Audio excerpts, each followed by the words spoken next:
Hey everybody, it is Mr. Andrews. It's a few minutes after 1 o'clock here. It's another ugly day here in my neck of the woods, at least. So maybe where you guys are at, it's gonna be a little bit nicer, but kind of over the rain and everything else like that. I'm ready for some nice spring weather so we can actually go outside and enjoy, um, our time at home instead of being stuck inside and going crazy. Hey, Katana, good to see you here. Hope everybody that is joining us or that will join us. Hey, Tristan. Hey, Daniel. It's doing well, staying safe. Sorry, I'm just writing your guys' names down for attendance and stuff like that. You can't hear me any better. So my volume is all the way up. Let me know if I might need to adjust some things. Hey, Nick. Is anybody else having difficulties hearing me, or is it only Katana? Okay, Nathaniel can. Well, Katana, obviously your computer or phone is broken, so get a new one. I'm just teasing. Yeah, I don't know if. Hey, Hunter. I don't know if there's something maybe you accidentally hit on your phone or computer, whatever you're using. Just double check that. Maybe close out the tab and rejoin the chat or something, or rejoin the stream. Okay, so Nick, I can hear you. I can see your mouth moving, but I can't hear you.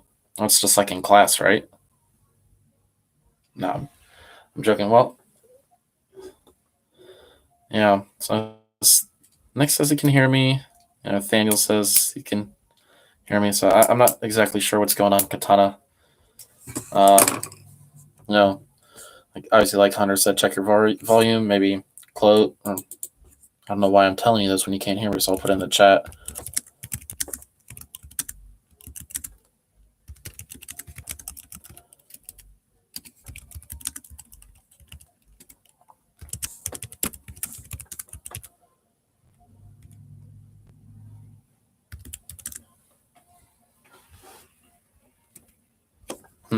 Were you having issues on the? Were you on Mr. Murray's stream just a little bit ago? Again, I don't know why I'm talking to you, Katana, when you can't hear me. I just can't get that through my thick skull for some reason.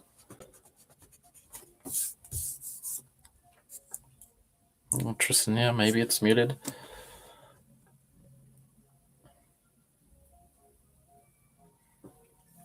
So.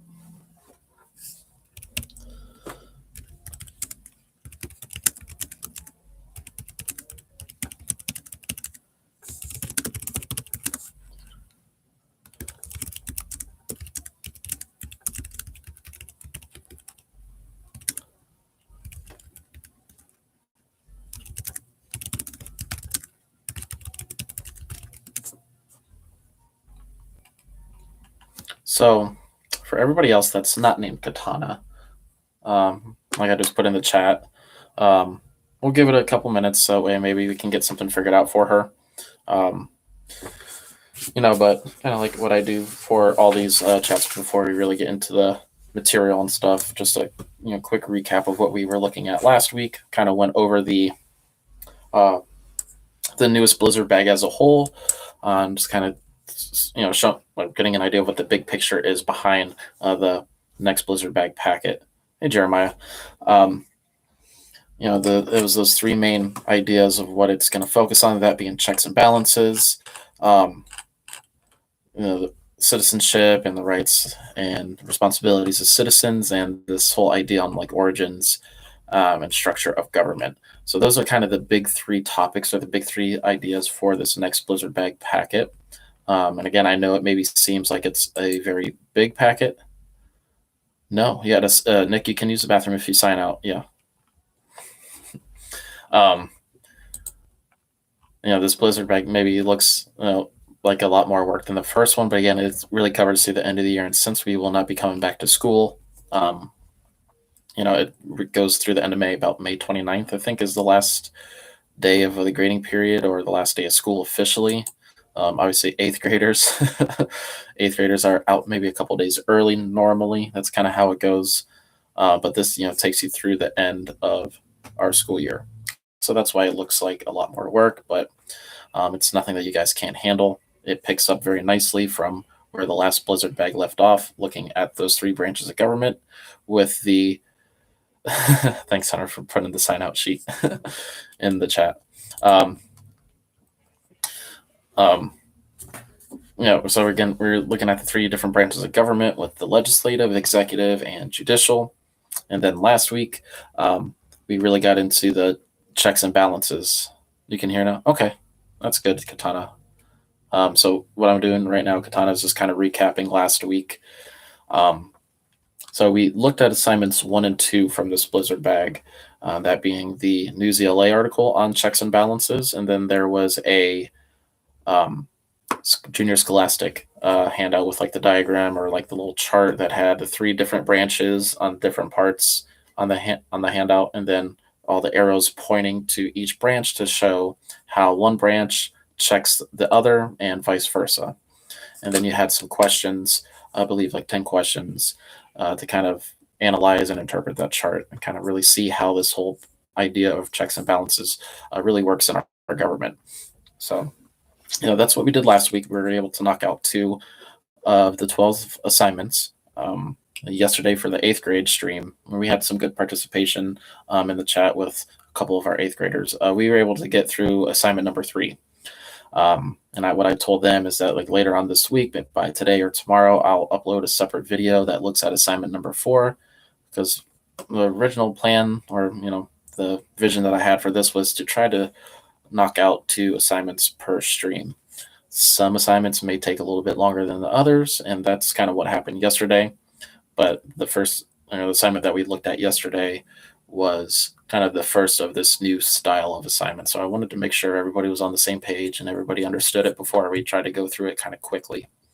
Because as you're going to find out if you flip through this Blizzard bag packet at all, since you've had it, a lot of the assignments are kind of structured and built kind of the same. But it's about 10 after, so in about another minute, I'll kind of get started. We're going to take a look at this Why Government assignment. That's number 3. Again, if you go to the overview page, I have them kind of listed out for you. So we're going to start on Why Government here in just a minute. I know for you guys, this is probably backwards, so apologies. Just look for the one with like the evil Quaker Oats man in the top corner. That's what he looks like to me, so that's what I've been calling him, is evil Quaker Oats man. But for those of us that have been in these chats before, or been in these live sessions and live streams and stuff like that before, generally what I tend to do is kind of do a quick read aloud thing. You can follow along with me, listen to me if you'd like, or you can go ahead and read on your own. And if you have questions, go ahead and send them in the chat. In a row. And, either myself or classmates can help you out if you have questions, if you're moving ahead a little bit. And that's totally fine. I'm not requiring you guys to stay on pace with me to listen to me read. Again, some of us maybe are better at doing that individually, so that's fine if you go that route.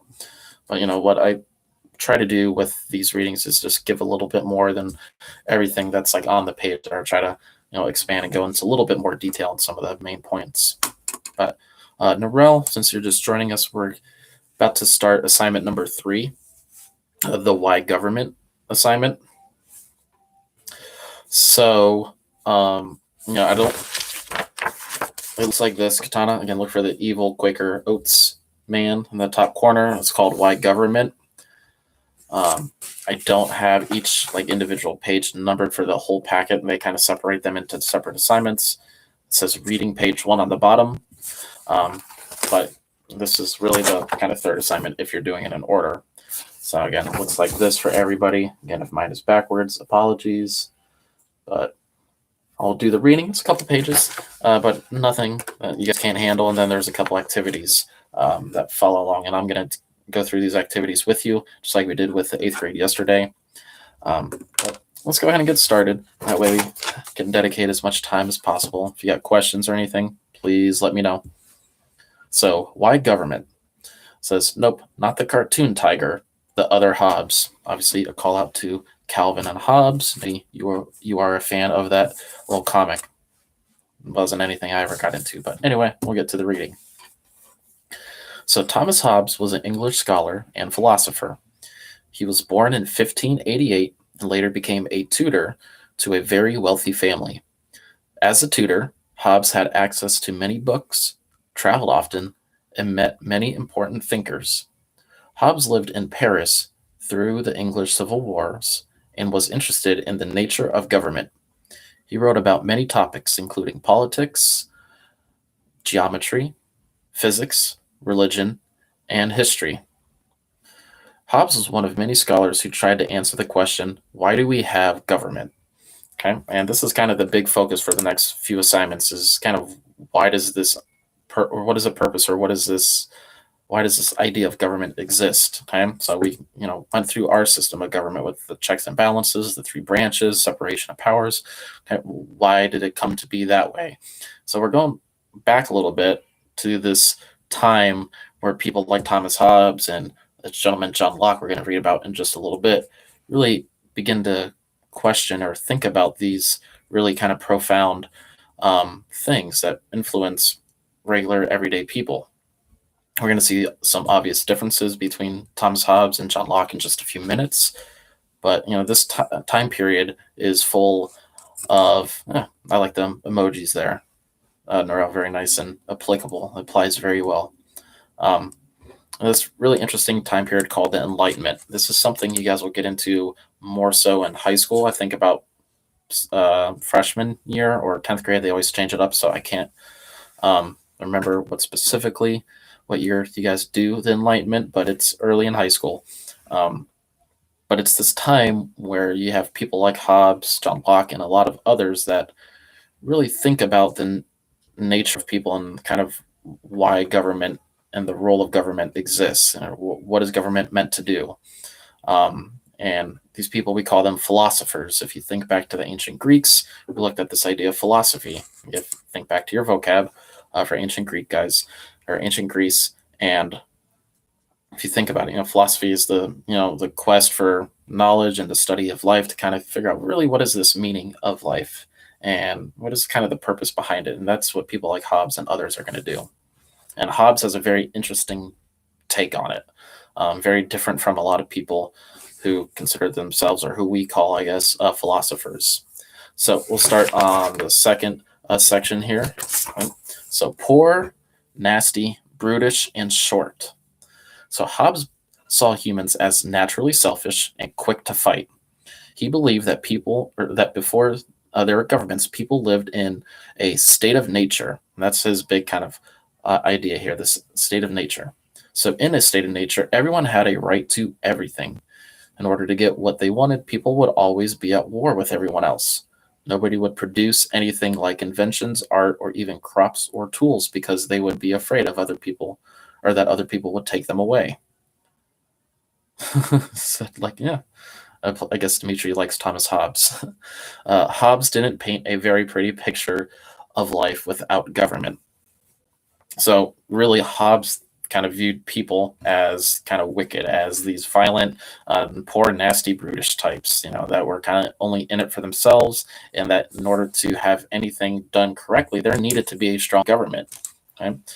So we're going to get into a little bit of how he saw that. So next we're going to look at the social contract. So about halfway down on the page, okay, social contract. So Hobbes lived at a time when many philosophers were thinking about the nature of government. He was one of the first of his era to discuss the idea of a social contract between people and their government. So a contract is an agreement in which both sides agree to something in order to reach a shared goal. In Hobbes' view, people agreed to give up some rights and power in exchange for protection. But for Hobbes, the social contract was no two-way street. He believed that once the people agreed to hand over power in exchange for protection, they had lost the right to overthrow, replace, or even question the government. So this idea of a social contract is going to be a common thing we see in the reading here. John Locke also has this idea of a social contract, but it drastically differs from what Hobbes saw.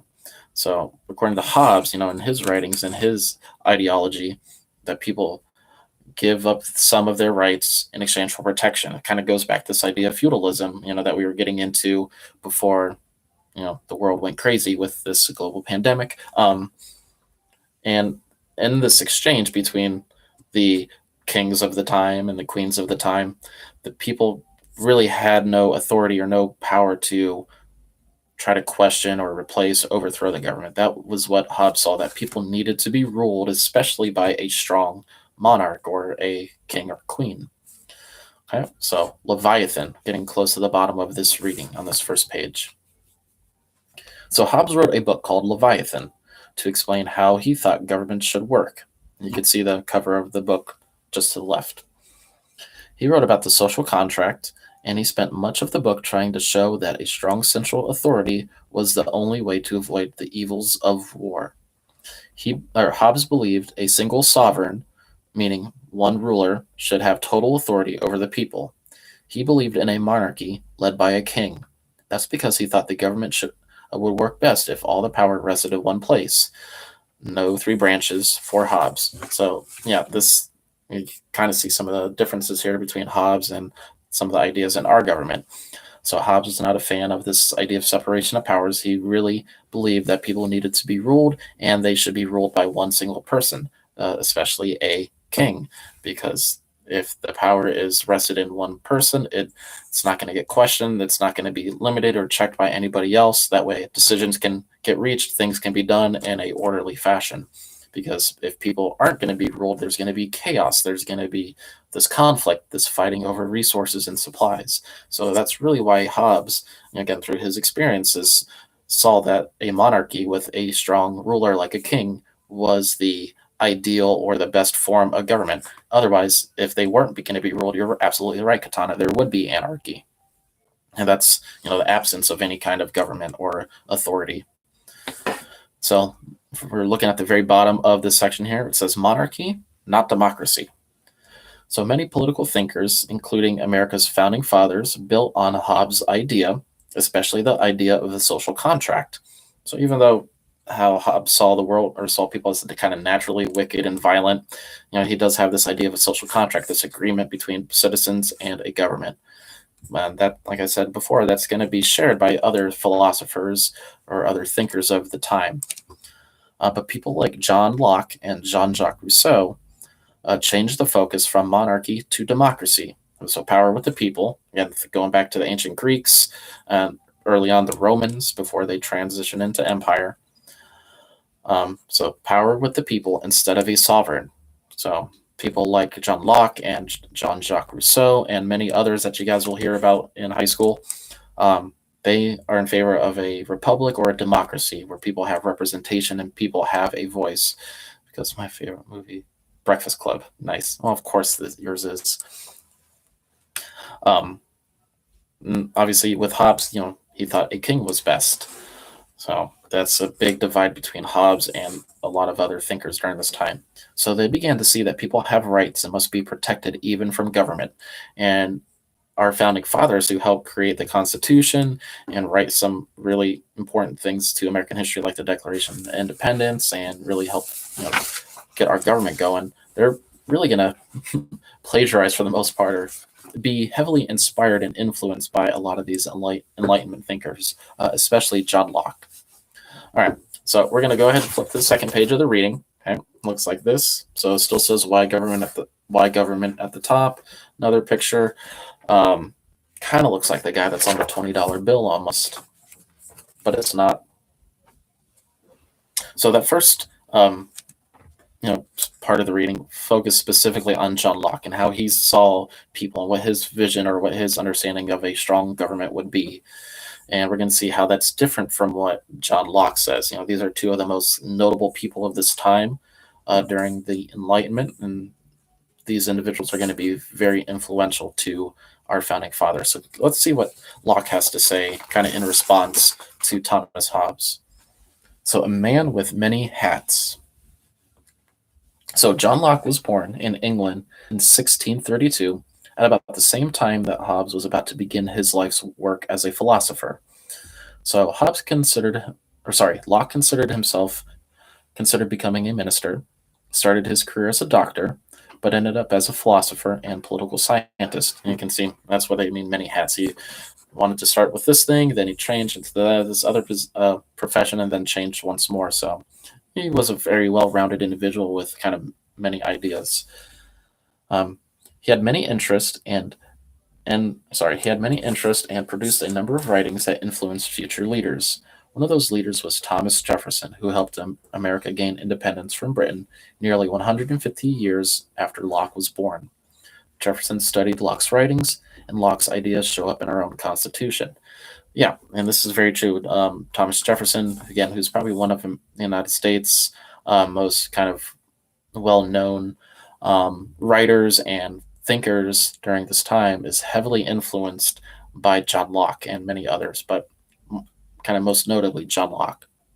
And a lot of John Locke's actual writings and ideas, uh, Thomas Jefferson is really just kind of steal and like change up slightly so that it applies and fits a little bit better for the United States. And I'll kind of talk about that when we get to this section in just a little bit. So we're going to look at the blank slate, the second section here. So one of Locke's books, called An Essay Concerning Human Understanding, took over 18 years to write.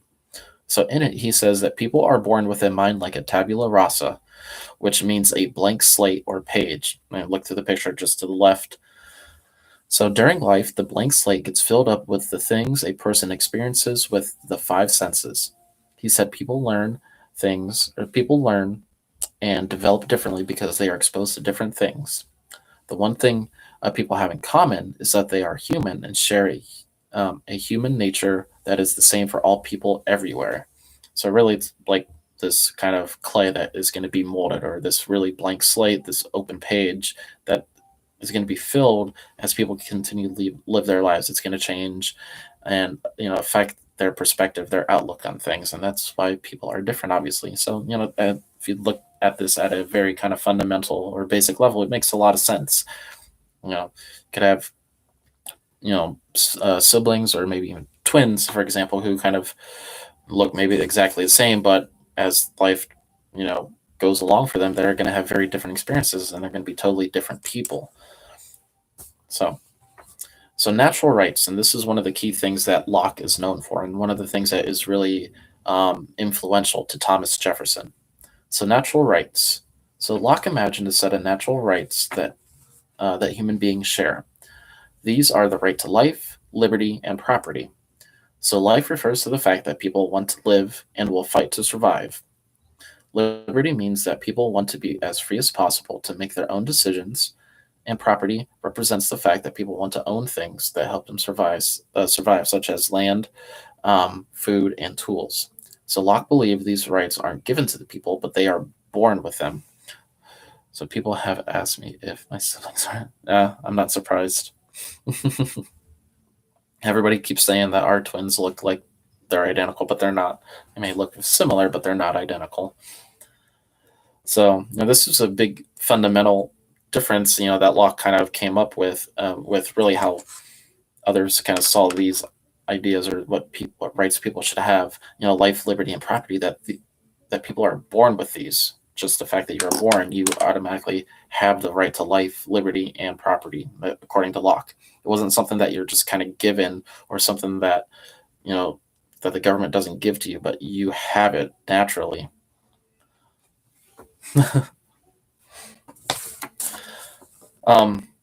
So this is this idea of life, liberty, and property. That's one of the very influential things to Thomas Jefferson, and when we kind of see this reappear when Jefferson writes and things like the Declaration, and helps come up with ideas that ultimately find their way into the Constitution, into our government.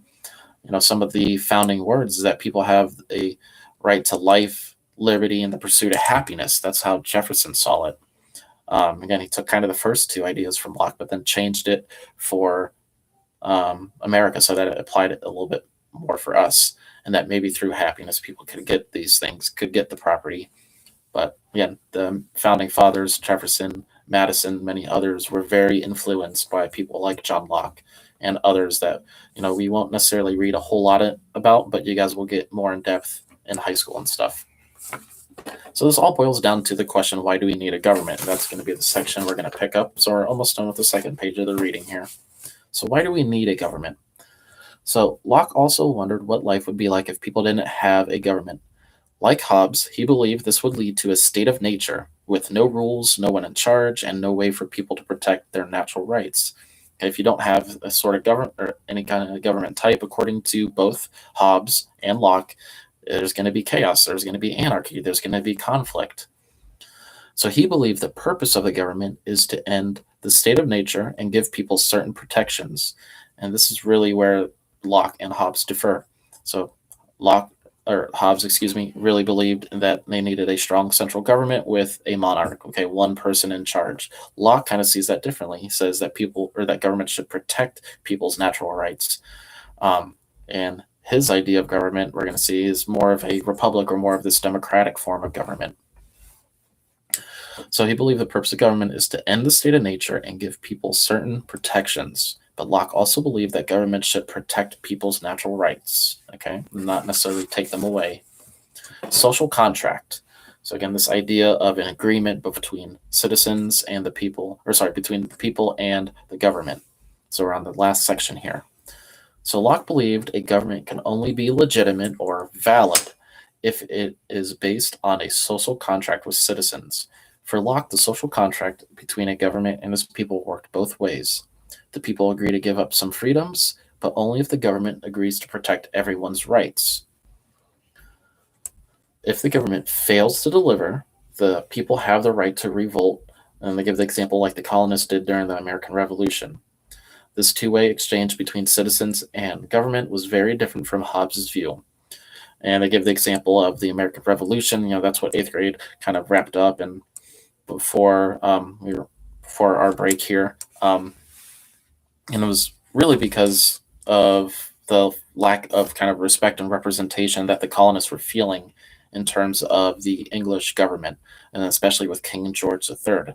The citizens thought that they really identified as British citizens, and therefore they should have a voice in government. And all these things that are being put on this, the colonists, all these different taxes and things that they saw that the government shouldn't be able to do, they thought it was a violation of this contract between the citizens and the government.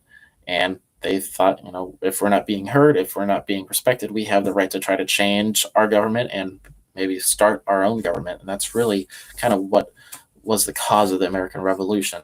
You guys will see a lot of the kind of big, tentpole items that, the history books are going to show us, but it's really this idea that these colonists, again, who are British citizens at the time, aren't being represented. They're not having this agreement between government and themselves valid. They're not being heard. So that's why they decide to break away.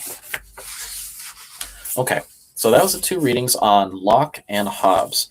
Now, what we have, and what we're going to spend kind of the remainder of the time on, is looking at the couple activities that we have here. Okay? Like I said, we're probably only going to get through assignment 3, this why government one. And then hopefully later tonight or this evening, I can throw up a video that will go up either later or sometime early tomorrow. So if you need help with the next assignment, you can look at that video. I'll let you guys know in the Google Hangouts thread, or I'll post on Google Classroom, say, hey, there's a new video up about the next assignment.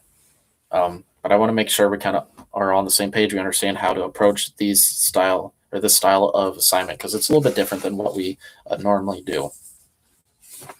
So there's like 2 pages if you want to look at it. I guess it would be kind of like front and back, and this normally would be something that we kind of try to knock out in like a group rotation. But I don't think it's anything you guys can't handle.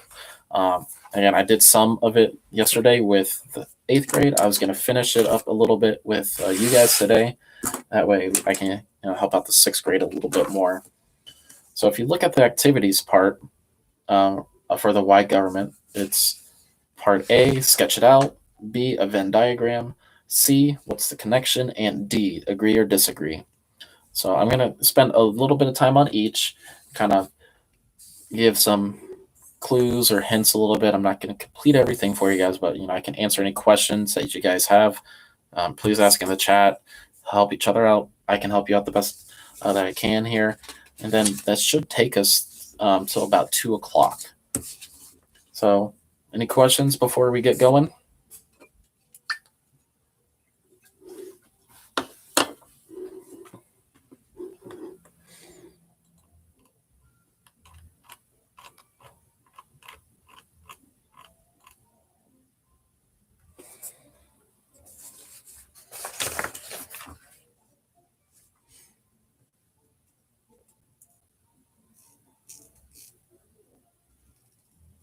Don't have any? No? Okay. All right. So, well, part A, what it's having us do is really look at this difference between John Locke and Thomas Hobbes. So you should have this page, and you're going to see mine has some stuff in it.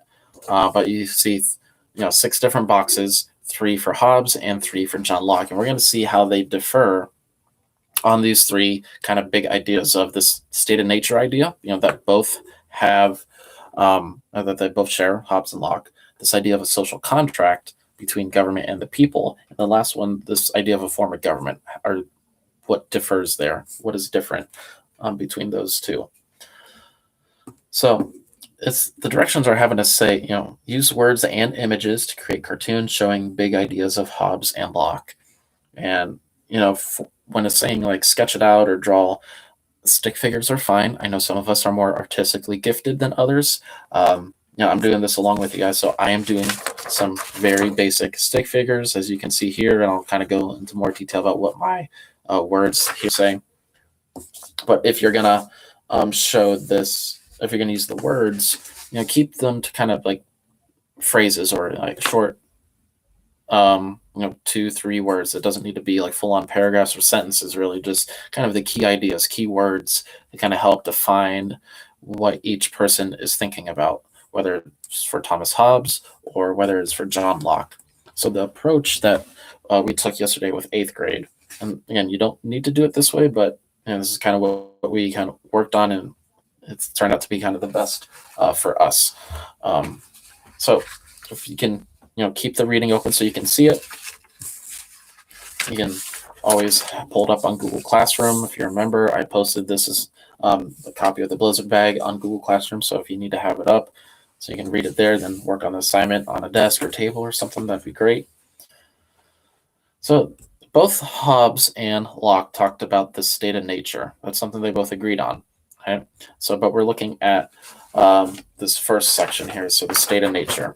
Okay. So again, it's simple sketches and key terms, really key words. I would say keep it simple that way. You're always yelling at me over text. It always seems like craziness is going on there, Katana, whether it's Dimitri or whether it's your other siblings. So state of nature, again, something they both agree on. And those questions in the ovals, those are kind of just like guiding questions to help you stay focused, to help you kind of guide your thinking and your drawing and stuff like that. That's because there is. So for state of nature, how would it look? What's happening? What's not happening in the state of nature? And these aren't things you need to explicitly answer, but things that you could show in your picture or kind of quickly answer in your keywords. Again, look at the big ideas of both Hobbes and Locke. So, this is the example that I did with the 8th graders yesterday. Again, I know it's kind of backwards, but maybe this will be a little bit helpful. So how did Thomas Hobbes see the state of nature? Well, if you go back to the reading, you can see that Thomas Hobbes, in the state of nature, believed that people were kind of naturally selfish, wicked, and quick to fight. Okay. So if my beautiful illustration here, I have an angry dude with some angry eyebrows. I know you guys can't really see that, like trying to push this guy or maybe trying to fight him. I jokingly said it looks like he's actually trying to hug him, but I tried to draw the angry eyebrows so it looks like they're fighting or something. And some of the key words I put in there are things like just fighting, conflict, everyone wants everything. Again, just kind of these key phrases, these key terms that help kind of define or show the big idea behind Hobbes. Okay. Can you mute them or block them maybe? So after you decide, what you want to do, how you want to like plan this out, again, with the pictures, you could just do quick sketches. Like stick figures are totally fine. I'm not going to take away if it's not some beautiful artistic masterpiece here. Stick figures are going to be totally fine. So what I found to be kind of easiest to do was to complete everything for Hobbes at once. So that's why you see all this is completed. I just went down. If you want to go like Hobbes Locke, you can do that. But it's whatever works for you. This is what we decided to do yesterday on the stream with the 8th grade. So that is something that you can do. So I'm going to fill in the other side with you guys so we can kind of have a complete picture here. Oh boy, they shouldn't come over. They need to stay at their house. So how did John Locke see this idea of state and nature? If we want to go back into the text, was his very different from Hobbes, or was it pretty similar? And you can go back in the text and look at it as well. So they can find this about 3/4 of the way down on the Locke reading. That's the reading, page 2. So how does Locke see the state of nature in comparison to Hobbes? Is it similar or very different? And think of some of the key words that you can use to help kind of get across the big idea of John Locke.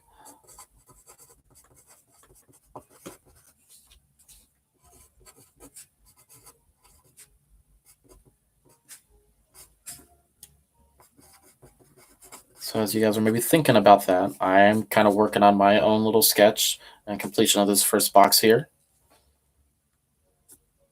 And it says, like Hobbes, he believed that this would lead to a state of nature with no rules, no one in charge, and no way for people to protect their natural rights.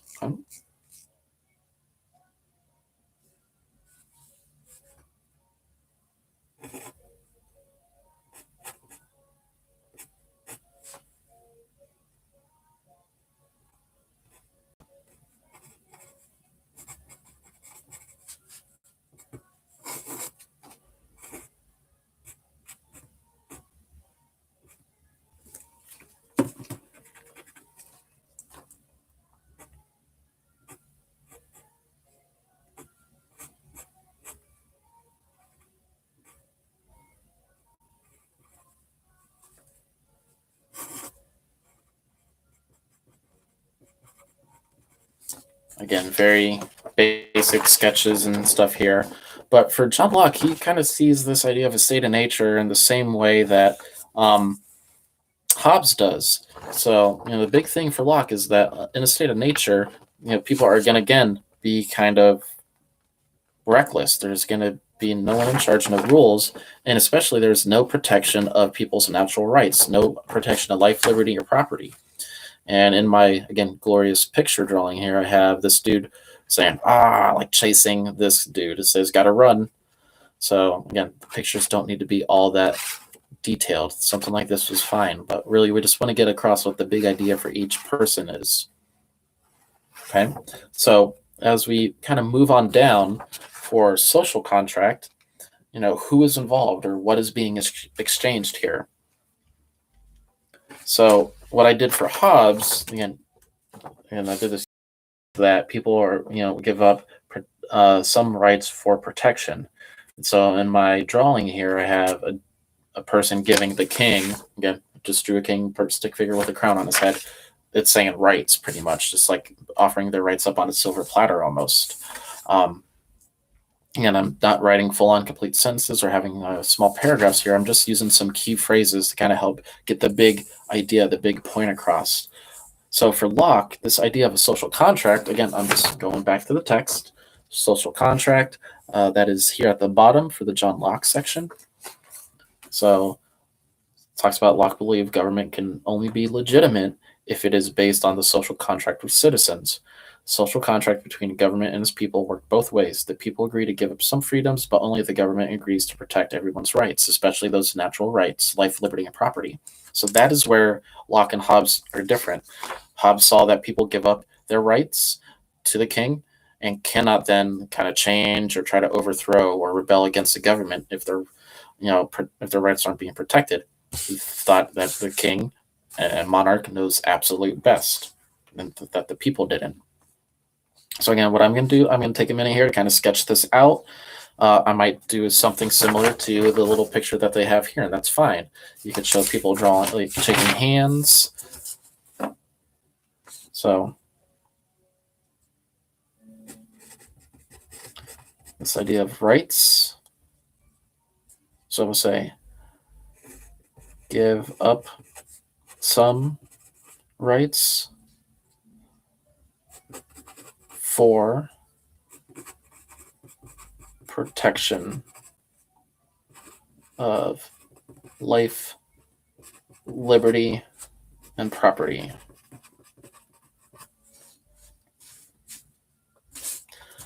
And I draw a little arrow going between both of those key points here. So again, my chicken scratch, I know it's terrible, and it's probably backwards on your end here. So give up some rights, okay, in exchange. Okay, you see the arrow going both ways here for protection of life, liberty, and life, liberty, and property. And I abbreviated just to keep it short, keep it simple. Always sticks in my head what one of my college professors said. It was a summer class I took for like education technology. He had this acronym that he would use called KISS. Keep it simple, stupid. Don't try to complicate things. Don't make them harder than they need to be. So again, keep it simple on yourself. That way you're not trying to overexert or work yourself too much. And for the picture, what I'm going to do here, like I said, I'm probably just going to do 2 stick figures shaking hands. Okay. Again, I'm completing the side for John Locke. I did the one for Thomas Hobbes yesterday with the 8th grade. I'm doing the one on the other side for you guys. Your pictures don't need to be the same as mine. They can be slightly different. You can pick something entirely different as well. Just make sure you're pulling from the reading, pulling from the text. Okay, I know you guys are getting tired of hearing me say that over the last couple of years, but again, please go back to the text, double check, make sure you're pulling from there. Use your resources, guys. Okay, so let's 2 people shaking hands. Okay, and then over their heads, I'm just going to do citizens. That's who this dude represents. He's happy because they're reaching an agreement.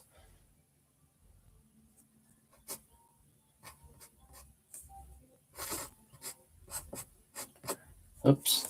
And one of them's going to have an extremely long arm so he can reach the handshake of the other person because Mr. Andrews is horrible at drawing.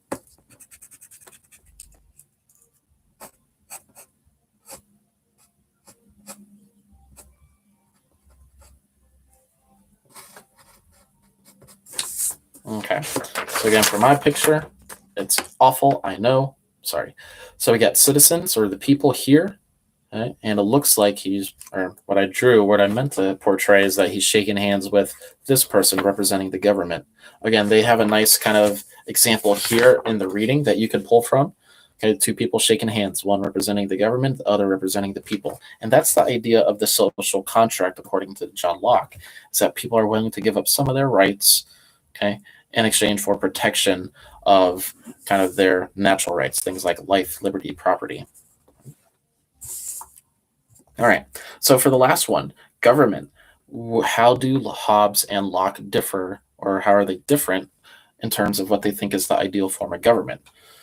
Okay. So who is the government? Does it ever change? Again, those are the kind of guiding questions that help you think about this as we get closer to completing this first little activity. So obviously with Thomas Hobbes, I have the video. Okay, Katana, thank you for joining us. I appreciate it. Like I said, I'm going to post another video for the next assignment later tonight or tomorrow, but we'll see you next week if I don't hear from you. Again, just pull from the reading here. How does Locke see what is the ideal form of government? How does Thomas Hobbes view the ideal form of government? Hobbes is a big fan of a monarchy, a king. Okay, monarchy number 1. So I have a little guy here with a crown and a scepter, monarchy number 1. So Locke obviously is going to be very different. Okay. So again, just go back in the text, see what we can kind of get together here. So what I'm probably going to draw like a big group of people all saying, I vote for others.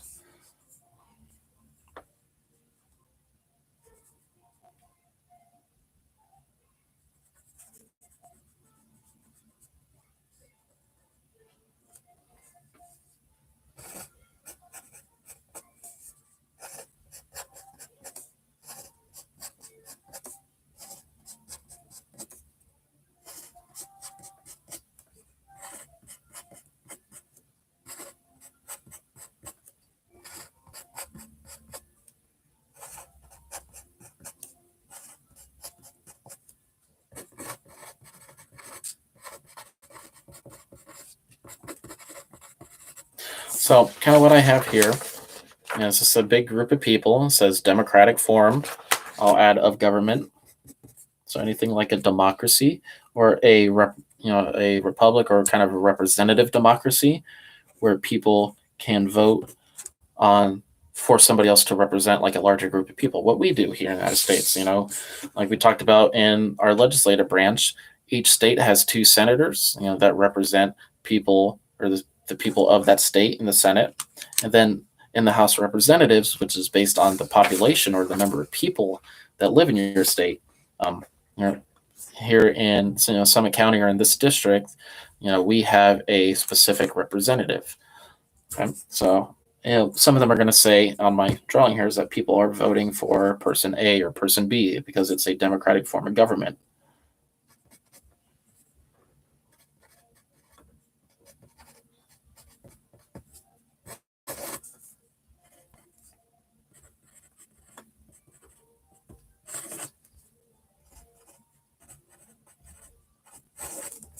Okay, again, very basic kind of like speech bubbles here just to kind of get the point across. And I want to stress and kind of impart on you guys that it's not necessary that these sketches that you include on here have to be the best thing ever. Stick figures are very kind of quick. Sketches like this are totally fine. I know you don't have a whole lot of room, and the wording that you're using, and keep it short, keep it simple. They don't need to be full-on paragraphs. They don't even really need to be sentences. They can just be the key phrases, key terms. And that's kind of what I've done here, and that's what I've shown you in the examples that I have done both yesterday and today. Now we got about 10 minutes left or so. Okay, got about 10 minutes left. So the next part or the next activity page that you guys have here is kind of separated into 3 different sections. A Venn diagram, okay, where you have this idea of the state of nature. You can think about this concept that both Locke and Hobbes share, where there's this period where there is no order, no government. People are kind of naturally wicked, or people are violent and only in it for themselves. And then we also have the social contract, this agreement between government and the people. Sorry.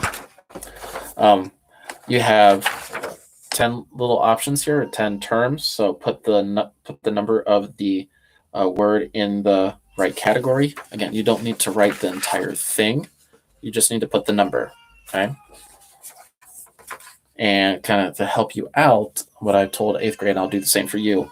In this idea of a state of nature, in that first box, there's going to be 2 that go in there, like 2 answers. I'm not saying it's number 2, but there's going to be 2 in there.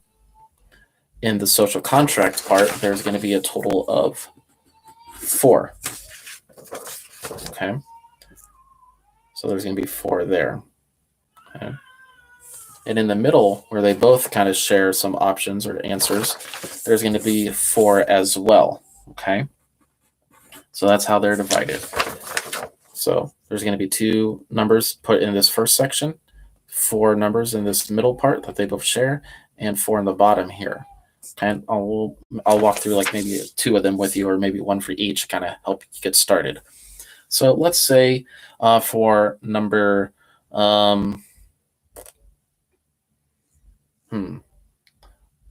let's look at number 5. Let's look at number 5, government. Okay.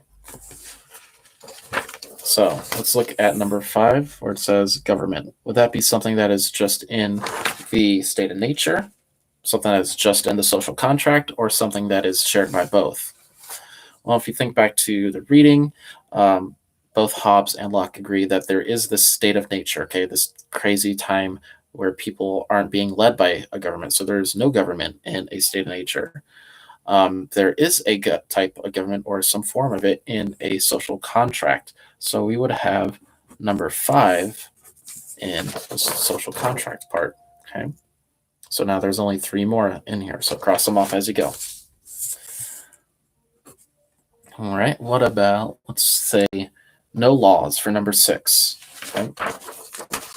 So number 6, with no laws, would that fall under state of nature, something that's shared by both, or would that be under social contract? Again, no laws. So look back to social contract here by Hobbes and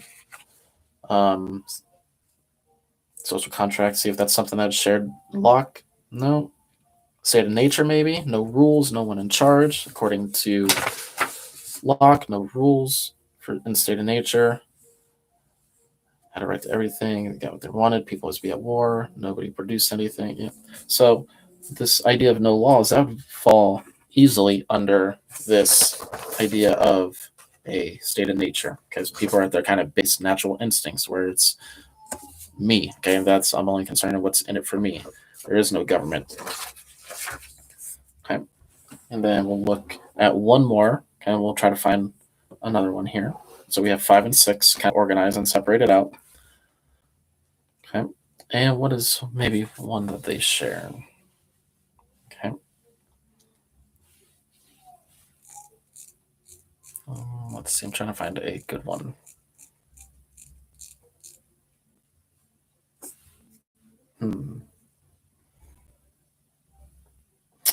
What about number 2? If we look at life, okay, if we look at life, okay, would that fall under state of nature, social contract, or both? Okay, life. Okay, obviously what we all have once we are born. And that's one of these tricky ones that would fall under this category of both shared by state of nature, because people have their life, but under social contract, according to each, they're willing to give up, some rights of their life in order for protection. So, do life. I may have to cut this short in just a couple minutes here, guys, or my kiddos are waking up from their nap. So, we have knocked out a couple in each of them. So there's only going to be one more in here. Okay, only one more up here, 3 more down here, and 3 more down there. So for parts C and D, okay, I'll go over this quickly because, like I said, I'm going to have to cut this just a little short. We're asking, what's the connection? So describe how the words listed are connected by one another. So they're giving you the examples of life, liberty, and property. Okay, again, just refer back to the reading. Think John Locke in that case. State of nature and war. How are those two terms connected? And then number 3 over here, government and social contract. How are those two terms connected? What is the relationship between those two? And again, one sentence kind of description should be able to match, or should be able to answer and be enough for this part here for C. And the last part, okay, for D, we're saying agree or disagree. Okay, it says read each statement and determine if Hobbes and Locke would agree. Okay, so we're not picking one or the other. We're saying would both of them agree to this statement. So what I told 8th grade yesterday and what I'll tell you guys today is that 2 of these are going to be agree and 1 is going to be a disagree. And then we'll leave it up to you to kind of figure out the rest. Okay, so read each statement and determine if Hobbes and Locke would agree. So would both Hobbes and Locke agree that there are no laws in the state of nature and people are always at war? Is this something that they both claim? So would they both agree, or or one of them disagree? So government is needed to create laws, protect people, and provide services. Would that be something that they both agree on? And the last one, the ruler should be someone that has complete power and cannot be overthrown if people are unhappy. Would this be one that they would agree or disagree? Again, 2 of these are agree, and 1 is disagree. And then on the very bottom part, it says on the statement where they disagree, explain how Locke saw things differently. So that might give you a little indication or a little hint into which one you might need to go back and double check the handout on. But on that note, guys, before my kids go absolutely crazy here, I have to get going. Thank you for those that participated in the chat and that were listening to me go on here. Like I said, I'm going to try to post a video either later tonight or sometime tomorrow that's going to cover the 4th assignment, which is who rules. Okay, it's a little continuation on why government. So keep an eye out for that video. I'll try to let you guys know whenever it goes live or something, or whenever it gets posted. If you guys missed a little bit of today's stream, you can watch yesterday's video or wait for tomorrow's stream and join the 6th grade. But I'm going to head out. Thank you for joining us, guys. Continue to stay safe. Take everything that's going on in the world very seriously, because it is a big deal. And we'll see you next week, guys. So see you next time. Bye.